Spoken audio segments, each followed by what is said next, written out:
La transition au niveau du Mali, on va s'intéresser à ce sujet ce soir avec notre invité. Cette transition qui a été mise en place après la chute du président Ibrahim Boubacar Keïta, c'était en août de l'année dernière. La transition avait 18 mois pour organiser de nouvelles élections. Une date a été proposée pour les élections présidentielles et législatives. Ce sera le 27 février 2022. Mais en attendant, le premier ministre de la transition a présenté sa démission la semaine dernière. Un nouveau gouvernement est attendu. Jusque-là, on a comme l'impression que cette transition manque d'inspiration. En tout cas, c'est ce qu'on va voir avec notre invité, Luc Abaki. Bonsoir, Luc Abaki. Bonsoir, Samuel. Bonsoir à tous nos amis qui nous font l'honneur de nous suivre. Alors, lorsque vous suivez un peu l'actualité du Mali et que vous regardez la manière dont la transition est conduite, est-ce que vous avez le sentiment qu'elle est menée dans la bonne direction?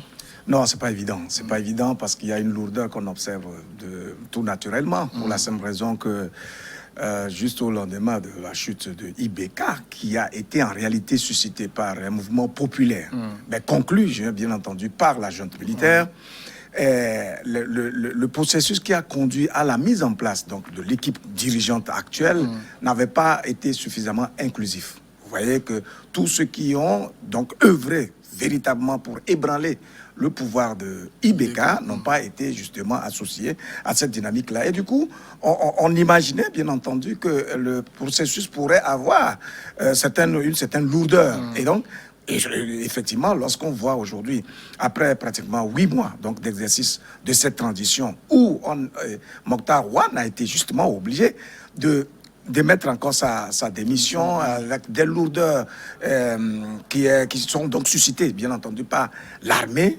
qui est donc inclue. Et les communiqués de tous ces mouvements-là conduits par l'imam Diko, on sent effectivement que cette transition a du plomb dans l'aile. Et donc, il faut un travail sérieux pour pouvoir déblayer le terrain et puis, imaginer une perspective normale qui puisse conduire aux élections annoncées. Cette lourdeur, c'est la faute à qui? C'est à l'armée qui n'a pas eu le tact nécessaire pour pouvoir réunir tous les acteurs? En principe, il n'est pas du rôle de l'armée de jouer un rôle politique. Je pense que c'est cette erreur que nous continuons de commettre en Afrique et où on constate que lorsqu'il y a immixtion de l'armée dans l'activité politique et dans la gestion des affaires de l'État, il y a une confusion et donc ça patine souvent. Alors, au Mali, bien entendu, c'est l'armée qui a conclu la lutte en descendant IBK, mais en réalité, le mouvement était soulevé par la population, comme je l'ai dit, et donc, normalement, l'exercice du pouvoir revient aux civils. L'armée est faite pour rester dans les casernes, veiller à la sécurité de l'État, du pays, etc., etc. Mais lorsque, vous voyez, l'armée est obligée d'être associée donc, aux activités politiques, comme c'est le cas effectivement au Mali où la vice-présidence est assumée justement par le colonel Assimi Goïta et même les postes stratégiques comme la défense, la sécurité, etc. Et le prétexte qui est donné, c'est que le pays n'est pas stable, il y a l'insécurité et donc il faudrait que l'armée ait une marge. Je pense que c'est une argumentation qui ne peut pas tenir parce qu'en réalité, l'armée doit être sur le front. Et lorsqu'on doit les retrouver au bureau, qui va faire le combat donc c'est un peu ce qui s'est passé au Tchad et on pense bien entendu qu'ils auront les mêmes difficultés parce que l'armée n'est pas faite pour faire d'activités politiques. Bon, on ne va pas tout remettre, bien entendu, sur le dos de l'armée. Il est clair aussi qu'à partir de l'instant où les autres acteurs de la société civile, qui sont extrêmement importants dans le champ politique malien et qui n'ont pas été inclus dans ce processus parce qu'ils n'estimaient pas opportun de voir certaines composantes, comme justement l'armée, dans la gestion de ce pouvoir. Bien sûr que tout cela a contribué donc à fermenter le champ politique malien et qui fait que malheureusement aujourd'hui on n'a pas le sentiment qu'ils sont en train d'évoluer en tout cas de façon convenable pour pouvoir aboutir à un assainissement du champ politique malien et surtout à la relance de la démocratie dans ce pays. Est-ce que ce n'est pas tout cela que le président de la transition Bandao cherche à corriger lorsqu'il demande au Premier ministre Mokhtar Ouane de travailler à former un gouvernement le plus ouvert possible? Normalement, c'était l'objectif de départ, c'est-à-dire quand vous suivez, je ne sais pas si vous avez suivi le discours d'investiture de Ba Ndao. Oui. C'était un discours pratiquement révolutionnaire et moi j'étais enthousiasmé à l'idée que cette transition va connaître des jours heureux parce que j'ai eu le sentiment que c'était un monsieur suffisamment charismatique et qui a d'ailleurs une histoire bien connue au Mali pour son intégrité, sa probité morale et tout. Et puis, Mokhtar Wan, c'est un diplomate chevronné. Il a été ambassadeur, y compris même à Washington, avant d'être ministre des Affaires étrangères et tout. Donc, en fait, c'est des compétences affranchies. Et donc, logiquement, à partir de leur action, on devait aboutir à quelque chose. Je pense vraiment que le problème majeur qu'il y a, qui subsiste là et qui fait que les gens ont du mal à évoluer, c'est que à chaque fois qu'il y a une situation ou un besoin de gouvernance, les gens pensent d'abord à leur poste, à leurs avantages, à leurs intérêts. Et on veut que chacun puisse être satisfait plutôt que de penser aux problèmes majeurs qui concernent donc la vie même du pays et qui a amené ce peuple-là à se soulever. Donc, si aujourd'hui, Ba Ndao demande à son premier ministre de faire un gouvernement d'ouverture, etc., c'est tant mieux, mais je crains que même les concertations puissent encore avoir des difficultés parce que quand tu suis les communiqués, en tout cas le communiqué qui a été sorti par le mouvement M5 RS, voilà, et ils disent qu'ils ne se sentent même pas concernés par la démission et la reconduction du Premier ministre, en tout cas tout ce qui se fait là aujourd'hui, pour la simple raison qu'ils estiment que tant que l'armée sera au devant de l'activité politique, et le problème malien ne sera pas résolu. Et donc, je pense que, quel que soit ce qui va être dit, le gouvernement que Mokhtar Wan va encore mettre en place ne va pas recevoir forcément l'assentiment de l'ensemble des acteurs politiques. Mais à vrai dire, si les gens sont déterminés à aller de l'avant, on n'a pas besoin de tout le monde pour pouvoir avancer. Il faudrait que ceux qui sont donc positionnés à des postes stratégiques au gouvernement puissent travailler en respectant le calendrier, en ayant une culture de résultats et d'objectifs. De manière que, puisque ce n'est qu'une simple transition, la vérité c'est que si quelqu'un aspire véritablement à accéder au pouvoir, au Mali, il faut bien qu'il se prépare, qu'il n'a pas besoin d'aller exercer la transition avant d'y arriver. Mais le vrai problème qu'il y a, en réalité, je crois que c'est avec la mort de Cissé, l'ancien Soumaïla Cissé, l'ancien chef de file de l'opposition, qui était quasiment le prochain président naturel du Mali, qui a eu un vide. C'est-à-dire qu'on n'a pas encore trouvé une alternative crédible qui puisse donc amener les gens donc à accélérer le processus. Il me semble que c'est tous ces éléments-là qui contribuent à alourdir un peu le processus transitionnel actuel. Alors, vous avez évoqué le M5 RSP, le RFP, le mouvement du 5 juin, qui montre une certaine réticence. Est-ce que ce mouvement ne fait pas preuve d'une certaine myopie politique, parce que vous avez une transition, qu'elle soit militaire ou non, la CEDEAO a avalisé, la communauté internationale a avalisé. Pourquoi le mouvement ne suit-il pas?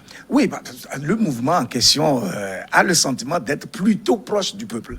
Est-ce que si vous avez bien suivi l'actualité de l'époque, au moment même où le IBK avait été justement renversé, et vous savez que la CEDEAO était montée au créneau pour condamner et même réclamer le retour à l'ordre constitutionnel et tout. Il a fallu l'action de ces mouvements-là pour dire, mais écoutez, nous ne sommes pas ici pour suivre des injonctions de la communauté internationale, et notamment de la CEDEAO, parce que c'est depuis des années que nous subissons des situations assez conflictuelles et difficiles, et ça n'a jamais suscité justement la réaction de la CEDEAO. Et donc, ce n'est pas parce que nous avons mené une action qui a abouti au renversement du président, et vous voulez plutôt soutenir votre ami président, que vous allez nous faire des injonctions, voyez-vous.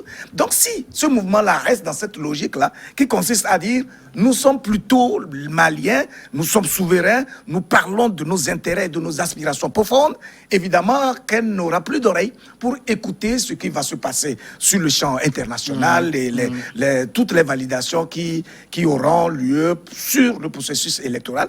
Elle ne se sentira pas malheureusement concernée.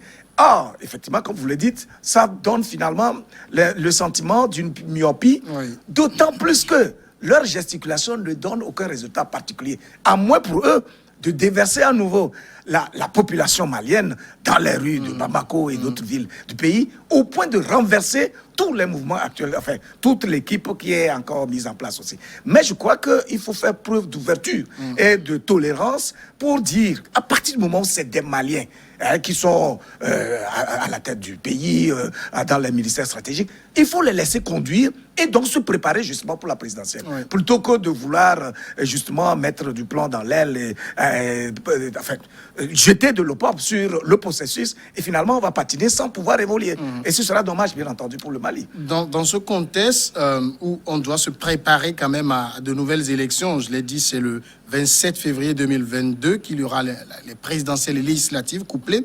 Mais avant cela, il y aura le référendum. Et bien sûr, avant le référendum, il faut écrire la Constitution. La tâche, elle est titanesque. Est-ce qu'on tient finalement, c'est-à-dire, j'ai envie de dire, le bon bout par rapport à la Constitution, aux élections? Est-ce qu'on tient le bon bout? En principe, je pense qu'un pays comme le Mali ne manque pas, si tu veux, de compétences à franchir pour pouvoir faire tout ce travail-là, qu'il soit titanesque ou quelle que soit sa nature. C'est le calendrier aussi. Oui, mais le problème, c'est la question de volonté. Vous voyez, une Constitution, c'est quoi? Tout ce qu'on va faire là-bas, c'est juste une refonte, et ça dit que le canevas est là, la Constitution précédente étant là, c'est des modifications qu'on va faire des réajustements, juste pour adapter justement cette nouvelle constitution à la nouvelle donne. Donc ce n'est pas un travail compliqué. Le calendrier lui-même, c'est une question à la fois de la volonté et des moyens. Donc, s'il y a des compétences requises et les gens sont déterminés à aboutir à un résultat, à une date bien donnée, en tout cas dans le délai, il suffit qu'ils s'y mettent. En conséquence, il faudra des moyens. Les moyens pour huiler, pour financer tout ce processus-là. Alors que, voyez-vous, avec toute l'instabilité et tous les soubresauts que ce pays a connus, je pense que son économie présente forcément des faiblesses. Ça veut dire que, quelque part, le processus électoral ne pourra pas être conduit dans les bons termes si, quelque part, il n'y a pas eu l'appui de la communauté internationale, en tout cas des bailleurs, qui pourraient accompagner le processus. Donc, il faut vraiment les moyens, mais il faut surtout la volonté et la vision, l'objectif surtout de pouvoir assainir le champ politique malien de sorte à réinstaurer une forme de stabilité à partir de nouveaux processus électoraux qui seront conduits très prochainement. Et au-delà de la situation interne, il y a aussi la communauté internationale, notamment la CEDEAO, qui suit de très près la situation. Absolument, oui, mais vous savez, c'est ce que nous disons, mais cette CEDEAO, souvent, parfois, prend des positions qui ne sont pas aussi recommandables et à travers lesquelles les populations ne se retrouvent pas. Et comme je le disais, justement, vous avez vu toute la difficulté qu'il y a eu au départ, au lendemain, après le 18 août 2020, quand Ibeka est parti. Il a fallu la vigilance, en tout cas, de toute cette population-là, pour que finalement, de façon, à la limite même extraordinaire, la CEDEAO revienne plus ou moins sur sa position d'avant. Aujourd'hui, c'est vrai, quand il n'y a pas de mobilisation de terrain, c'est toujours la CEDEAO qui va prendre le devant parce que c'est une institution para-étatique et donc qui a une influence qui est réelle au sein donc de cette communauté-là. Et donc, c'est elle qui va décider. C'est vrai, on affirme qu'on suit de près ce qui se passe, mais ce n'est pas la CEDEAO qui agit. Si les Maliens n'ont pas la volonté d'aller de l'avant, ils trouveront toujours des raisons pour justifier le retard ou les couacs qui vont donc meubler l'activité politique de ce pays, voyez-vous. Donc c'est pour ça que j'insiste fondamentalement sur la question de la volonté et de la disponibilité de l'ensemble des acteurs politiques à aller de l'avant parce qu'il y va de l'avenir même du pays et donc de l'ensemble de la population elle-même, voyez-vous. Donc il est fondamental qu'ils puissent s'engager. La communauté internationale ne peut qu'accompagner la dynamique interne qui est donc amorcée et donc conduite avec peut-être plus ou moins de vision, voilà. Alors, si la présidentielle surtout doit pouvoir se tenir en février 2022, ça veut dire qu'on est autour de 8-9 mois de cette élection. Absolument. Est-ce qu'il n'est pas inquiétant que jusque-là, aucune personnalité d'envergure ne se démarque des autres? Un présidentiable, j'ai envie de dire. Oui, c'est ce que j'ai dit. C'est-à-dire qu'avec le décès de Soumaïla Soussé, effectivement, on observe un certain vide. Mais je suis de ceux-là qui pensent que quel que soit ce que vous êtes, vous avez la possibilité, une fois dans le piédestal de l'État, de pouvoir conduire le pays. Et ça, j'en suis convaincu parce que il suffit d'avoir la volonté, il suffit de se revêtir de certaines qualités, etc. Et puis, en quelques mois seulement, on peut faire émerger quelqu'un. Il suffit qu'il y ait une dynamique autour de la personne. Et donc, vous allez voir que tout le monde pourra faire l'affaire en réalité.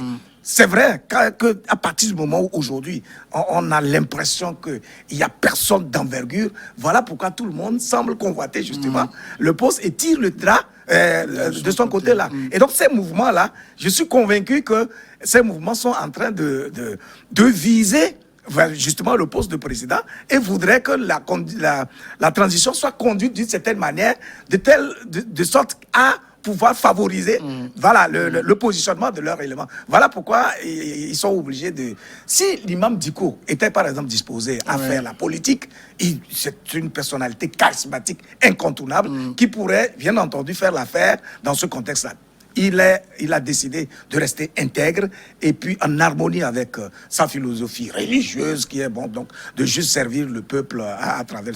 Mais lui aussi il peut adouber quelqu'un, dès l'instant où il a cette aura assez impactante dans le champ politique malien, il peut adouber quelqu'un qui peut facilement conquérir le pouvoir au Mali. Alors, quand vous citez l'imam Dicko, pour beaucoup, c'est l'un des nombreux problèmes du Mali, c'est que c'est un pays politiquement qui est pris en otage par les confréries religieuses. Oui, c'est vrai que la religion est très forte. La religion joue un rôle extrêmement important parce que la population est à majorité, je crois, musulmane. Et puis, il y a des intégristes, il y a d'autres... Même dans la religion musulmane, il y a encore d'autres factions et tout ça. Et donc, c'est vrai que quand on mêle trop la religion à la politique, qui, elle, est purement, si vous voulez, un peu guindée, un peu intellectuelle, un peu truc, ce n'est pas évident. Mais en réalité, tout le monde, il suffit qu'il y ait de la volonté d'aller de l'avant. Vous allez voir que vous soyez d'une obédience religieuse ou pas, vous savez très bien qu'il y a un but commun que vous devez atteindre, c'est-à-dire le meilleur devenir du pays. Et en cela, c'est des principes universels qu'il faut appliquer pour pouvoir atteindre le résultat, voyez-vous. Donc, les religions, oui, mais s'il y a des gens qui font preuve d'élévation d'esprit, il n'y a pas de raison qu'on ne puisse pas évoluer à cause des religions ou en tout cas de l'émission des religions, tout comme justement de l'émission de l'armée, voyez-vous. Dans la politique. Alors, au-delà du front politique dont on a largement parlé, il y a aussi le front social au niveau du Mali qui est en ébullition parce que la principale centrale syndicale du Mali a appelé à une grève de 3 jours reconductible. Plusieurs secteurs sont paralysés, l'éducation, la santé et tout. Est-ce que dans ce contexte de marasme social, il est serein de conduire un processus politique? C'est clair que ce sont des éléments qui alourdissent justement le processus. C'est vrai que c'est pas nouveau au Mali, même sous Ibeka, il y avait toujours ces histoires de grève parce que justement les dividendes de l'État ne sont pas répartis de façon équitable, en tout cas avec une certaine orthodoxie qu'on peut souhaiter dans un pays normal. Et donc tout ça là, les Maliens sont habitués à ces soubresauts sociaux, culturels, etc. Mais il faut dire que c'est pour ça que j'ai évoqué la question des moyens. Au-delà justement de la volonté politique, il faudrait des moyens. Et il faudrait aussi que nos acteurs politiques comprennent que si le pays n'est pas stable, il est impossible de générer des ressources conséquentes qui puissent permettre justement de faire face aux devoirs régaliens de l'État. Voyez-vous? Donc tous ces soulèvements-là sont des éléments qui vont compromettre le déroulement normal du processus parce que les dirigeants sont obligés de se battre sur plusieurs fronts à la fois. Donc, ils n'ont plus la quiétude ou la tranquillité nécessaire pour pouvoir conduire le processus comme il se doit. Mais il faut aussi voir qu'au-delà de ces revendications sociales, c'est possible qu'il y ait aussi des gens à l'ombre, c'est-à-dire des hommes politiques, qui jouent un rôle catalytique, qui font de la récupération de ces genres de situations-là. Donc, ça veut dire qu'il faut vraiment, au président Bandao et à son premier ministre, plus de vision, plus d'engagement, plus d'empathie pour le pays et plus de leadership pour pouvoir fédérer les énergies. Quelles que soient les difficultés qui se posent à ce pays-là, si ces gens-là se lèvent vraiment au-dessus de la mêlée et arrivent à inspirer confiance à la majorité de la population malienne, vous allez voir qu'ils vont pouvoir s'en sortir malgré les conditions assez difficiles. Alors, front politique, front social, et Front sécuritaire. Surtout sur ce plan-là, le Mali est confronté au djihadisme depuis au moins 2012. Le renversement d'Ibeka n'a pas véritablement fait évoluer la situation, malgré que ce sont des militaires qui ont pris le devant. Mais c'est ça le problème. Et c'est d'ailleurs ce qui fait que parfois, on a tendance à se demander, mais est-ce que l'alternance est toujours la solution à nos problèmes dans nos pays tels qu'ils se présentent aujourd'hui? Parce que l'idéal, vous avez vu toute l'ébullition, tout le soulagement que le départ de Ibeka avait induit en août 2020. Parce que les gens étaient tellement frustrés, étaient tellement comprimés, avaient des situations de précarité telles que on s'était dit à l'époque que à partir du moment où ce monsieur est parti, la donne va changer. Malheureusement, on a comme le sentiment que c'est un cercle vicieux. Et puis, c'est un retour à la case départ parce que la situation sociale n'a pas changé et la situation politique non plus. La situation sécuritaire, à un moment donné, on a eu l'impression qu'il y a eu un soulagement, mais elle n'est pas aussi endiguée que cela. Donc, en tout, c'est quoi? C'est que les hommes politiques ont tendance à récupérer les mouvements sociaux pour accéder au pouvoir. Et une fois qu'ils sont là-bas, ils n'ont plus de cœur, ni de temps, ni d'énergie pour s'occuper véritablement de la cause pour laquelle ils sont venus. Et donc, c'est cela qui fait qu'on pense que, en tout cas dans nos pays, le problème majeur que nous avons, c'est le problème de leadership, qui impose aux dirigeants une capacité de sacrifice, au renoncement total de ses intérêts personnels au profit de l'intérêt du pays lui-même. Donc, ça, c'est des enjeux majeurs qui ne sont pas typiquement maliens, mais qui sont quasiment endémiques dans nos pays un peu partout. Donc, je crois que franchement, avec toutes ces situations et toutes les difficultés que nous connaissons dans nos pays, il faut vraiment que nos dirigeants fassent preuve de sacrifice. Et c'est en cela seulement qu'ils pourront rentrer dans l'histoire, c'est-à-dire leur capacité à renoncer à leur intérêt personnel, un peu comme des gens comme Mandela, qui ont eu à sacrifier pratiquement leur vie, parce qu'ils ont une vision, ils aspirent à quelque chose, ils portent un rêve pour le devenir de l'ensemble du peuple, plutôt que de leur propre devenir à eux, voyez-vous. Et donc, vraiment, c'est un problème sérieux auquel il faut résolument penser et trouver des solutions idoines. Mais comment on peut comprendre qu'il y ait des militaires au pouvoir et que la situation sécuritaire reste tout autant délétère? Mais c'est ce que je disais justement. C'est-à-dire que le rôle du militaire n'est pas de rester dans un bureau douillet avec le confort qu'il faut, mais pendant ce temps, il n'a pas pu mouiller le maillot. Son travail, c'est de mouiller le maillot et d'aller au front. Alors, mais l'action militaire, c'est quoi? C'est juste d'établir les stratégies qu'il faut. Donc, l'homme politique peut établir la stratégie à partir des réalités qui se posent sur le terrain et donc laisser l'armée faire ce qu'il faut. Malheureusement, les militaires aspirant justement à la gloire du pouvoir renoncent pratiquement à leurs actions-là. Et puis, vous comprenez aussi qu'en réalité, le problème malien du djihadisme ou de l'insécurité n'est pas seulement un problème hasardeux. Et quelque part, il faut comprendre qu'il y a des puissances extérieures qui tirent les ficelles ou même qui financent quelque part ces genres de mouvements pour justifier leur présence à eux sur ces genres de terrain. Parce qu'au-delà de cette assistance militaire, technique, etc., il y a d'autres intérêts et dont on ne parle pas.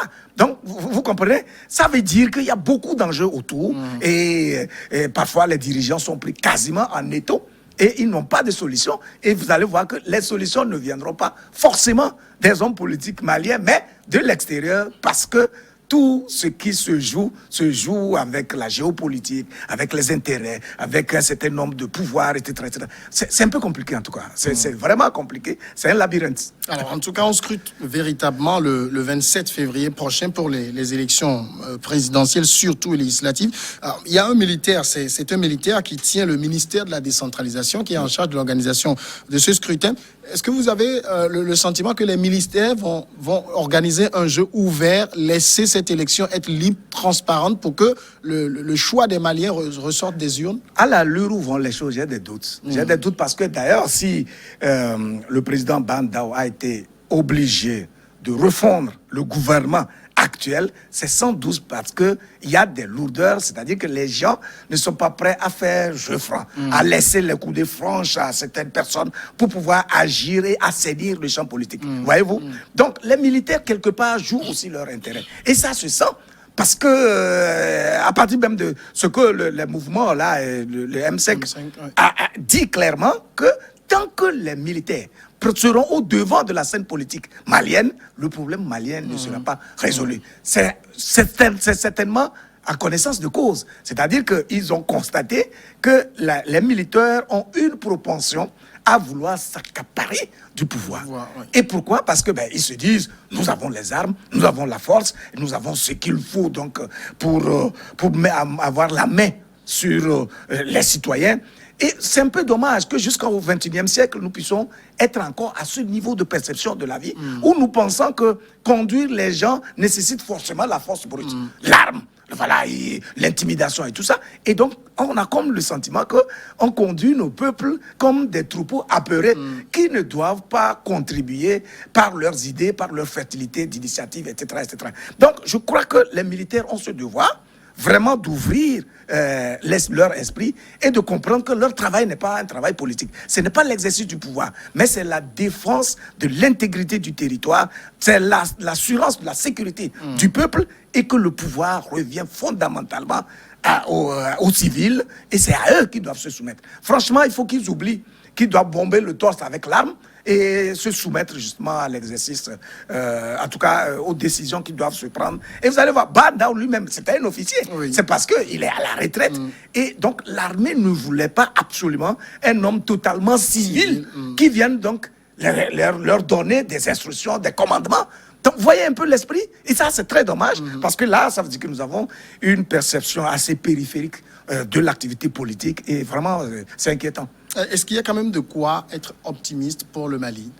À condition que les gens s'engagent véritablement, fassent preuve d'élévation d'esprit et comprennent que la cause du Mali n'est pas une cause individuelle, elle ne doit pas concerner les intérêts des individus. Il faut qu'ils s'engagent. Donc, par nature, nous sommes obligés de rester dans la perspective d'une issue heureuse, parce que les Maliens n'ont pas de choix que de pouvoir aboutir à quelque chose qui puisse baliser le terrain et qui puisse au moins leur permettre de reconquérir l'ensemble du territoire malien, qui est pratiquement un continent assez vaste, avec tous les problèmes de gauche à droite. Donc, il faut véritablement qu'ils s'élèvent. Sinon, les divisions vont toujours persister et donc on ne pourra pas à parvenir à asseoir un pouvoir crédible qui puisse avoir la même mise et les coups de franche nécessaires pour relancer la démocratie et relancer l'économie de ce pays, alors que le pays regorge encore beaucoup de ressources, des minéraux, qui auraient pu servir, bien entendu, à quelque chose d'assez noble et dans la construction donc, de ce pays assez vaste et même stratégique dans le Sahel. Luc Abaki, merci d'être passé répondre à nos questions. Le merci, c'est à vous. On va marquer la pause, le temps de suivre le journal 10 minutes et nous serons de retour pour Regard croisé.